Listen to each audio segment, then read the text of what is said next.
వాళ్ళకి దుష్టులు ఉన్నారు, మళ్ళీ దీంట్లోనే దుష్టత్వాన్ని అనుసరించే క్రైస్తవులు ఉన్నారు. వాళ్ళు ఫలించరు.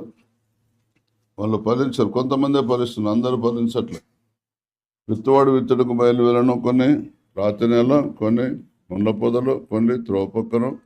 అంటే 75% పోయినేమో వేస్ట్గా. ఒక 25% మంచి నిలబడ్డ విత్తనాలు పోయినాం. మంచి నిలబడ్డ విత్తనం వల్ల ఎవరయ్యా అంటే అని కూడా ఆయన చాలా వివరణ ఇస్తాడు. వాక్య భాగంలో వెళ్దాం. యెషయా గ్రంథం 45:3. మనం దేవుని దగ్గరకు వచ్చిన వాళ్ళందరూ దేవుని ఏర్పాటు ప్రకారమే రక్షణలోకి దేవుడిని సమయంలోనే దేవుడిని పిలిచాడు. పేరు పిలిచిన ఇశ్రాయేలు దేవుడైన యెహోవా నేనే తెలుసుకున్నట్లు అంధకార స్థలంలో ఉంచే నిధులను రహస్యతను మరుగైన ధనాన్ని నీకు ఇస్తా అంటున్నాడు. ఇంకా అంత మాత్రమే కాదు, ధనం అంటే విశ్వాసులే అంటున్నారు. నిధులు అంటే